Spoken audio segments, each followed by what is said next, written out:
जबलपुर के सहपुरा तहसील अंतर्गत ग्राम नौनी निवासी रघुवीर चक्रवर्ती नामक किसान 1 वर्ष से अपने खेत में बिजली के खंभे लगवाने के लिए संघर्ष कर रहे हैं। विद्युत विभाग से अनुमति मिलने और भुगतान होने के बावजूद कुछ परिवारजनों द्वारा खंभे लगाने का विरोध किया जा रहा है। आरोप है कि विरोध करने वाले रघुवीर के ही भाई और भतीजे हैं, जो न सिर्फ काम रुकवा रहे हैं बल्कि मारपीट और जान से मारने की धमकियां भी दे रहे हैं। ठेकेदार से कहासुनी की घटनाएं हो चुकी हैं। रघुवीर चक्रवर्ती ने बताया कि उन्होंने सहपुरा थाने में कई बार शिकायत दर्ज कराई, लेकिन पुलिस अब तक एक बार भी मौके पर नहीं पहुंची। इतना ही नहीं, पीड़ित किसान ने कलेक्ट्रेट और एसपी कार्यालय में भी आवेदन देकर मदद की गुहार लगाई, लेकिन कहीं सुनवाई नहीं हुई। रघुवीर का कहना है कि उन्होंने बिजली का पूरा भुगतान कर दिया है और वे अपनी ही जमीन में खंभे लगवाना चाहते हैं, लेकिन परिवार के लोग इसे लेकर हिंसक व्यवहार कर रहे हैं। रघुवीर चक्रवर्ती किसान का कहना है कि मेरी फसलें 1 साल से बर्बाद हो रही हैं,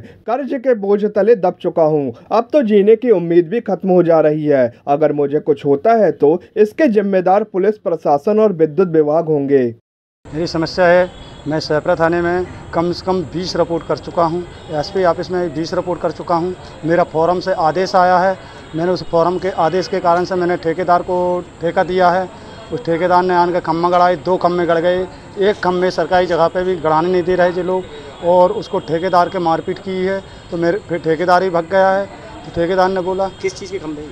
ये पंप का खम्भे हैं जो लाइट के लिए, ज़मीन के लिए। तो मेरी 3 फसल भी ख़राब हो गई, सूख गई है, और सूखने के बाद में भी बोलते हैं कि तुमको जान से ख़त्म कर देंगे, और आप यानी कि इस जगह पर मिल जाओगे, रोड पर मिल जाओगे, दौरे के सामने से मिल जाओगे तो जान से ख़त्म कर देंगे। इसकी जानकारी आपने सहपुरा थाने में दी? सहपुरा थाने में दी है, मैंने एसपी ऑफिस को भी दिया है, कलेक्टर को भी दिया है, सबको दिया है। कितना समय हो गया यहाँ पे? आज का समय कम से कम 9 महीने हो गए। 9 महीने से? 9 महीने से हो गए, अभी तक कोई सुनाई नहीं है, ना पुलिस आती घर में, ना कुछ होती है। इसके बाद भी नहीं होगा तो क्या करोगे? इसके बाद में होना चाहिए मेरा काम। नहीं होगा तो फिर आप क्या करोगे? अगले कदम में फिर ऊपर जाऊँगा फिर।